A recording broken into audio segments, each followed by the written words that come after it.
Well, I think that photovoltaics will play a very big role in the transition of the energy system.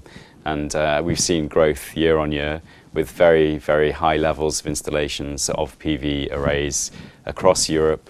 Since 2008 up until 2011, it was a very strong growth. But you'll have seen from 2011 to 2014 a reduction in the year-on-year growth of photovoltaic in Europe. And the reason for that has been a lot of the regulatory frameworks that have been set up by member states in Europe.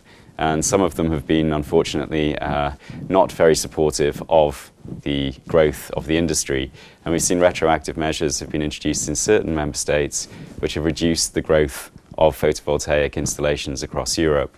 Nevertheless, we do see that given the current situation, PV will continue to grow in Europe, and we hope that by 2020 that it will account for about 3 to 4% of electricity production, not the overall energy production. But I think by 2030 we're hoping to see a much more dramatically improved situation for photovoltaic energy. I think that working in projects like the SEII under the SET plan is very, very important because they have objectives such as creating 12% of electricity production from PV by 2020. So we hope that with the right regulatory framework we'll have the right way to grow. Yes, there's a lot of cooperation between industry and research institutions, especially on the front of research and innovation in the photovoltaic industry. And in EPIA we bring a lot of research organisations together with industry players, and under the aegis of the SET plan through the SEII we are working with a number of partners such as the European Commission, such as research institutes, such as industry and the member states to actually develop the right technologies at the right cost to enable PV to grow in the European energy and electricity markets. I think that beyond that, I think other challenges that we face that we need to overcome with the help of industry and the help of regulators is to ensure that there is an enabling environment for investment in PV. Of course, research and technology will drive down costs, but we also need to find the right kind of investors for the PV sector. And in that respect, we don't just look to the public financing, we also want to look at private financing. And so that's something that we are trying to grow, working together with organisations as we do in the SEII.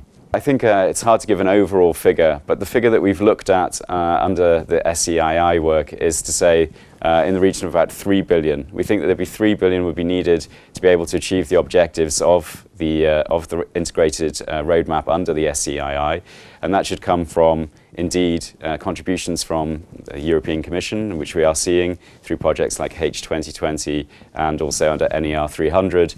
But we also believe that the member states will need to increase the level of support that they give for projects like this to reach that target. Well, we think it's going to be an absolutely wonderful conference, and we think it's going to be very successful, and we're encouraging everybody to attend and would like to see a very good turnout, not just from the hosts in Italy, but also from partners across Europe.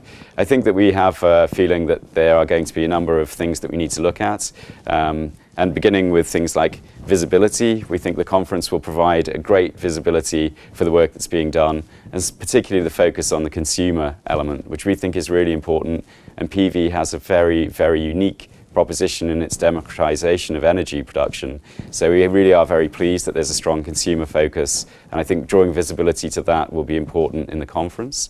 I think beyond that, we would like to see the level of efficiency that is being produced by this project. We think that that can be somehow improved, again mentioning that member states could perhaps be more involved in delivering the outcomes and supporting it through the financial ways to make sure that each part of the projects work together. I think in the past people have been concerned that there's been siloing approaches between the different projects under the SET plan, but I would like to say that really we see that we're having a very integrated approach, and this way we are creating efficiency, and I think people will understand that if they attend the conference. If they're able to come, they will actually see that there isn't a siloed approach, and in fact there is an integrated approach under the SET plan which will deliver the objectives in a much more efficient manner.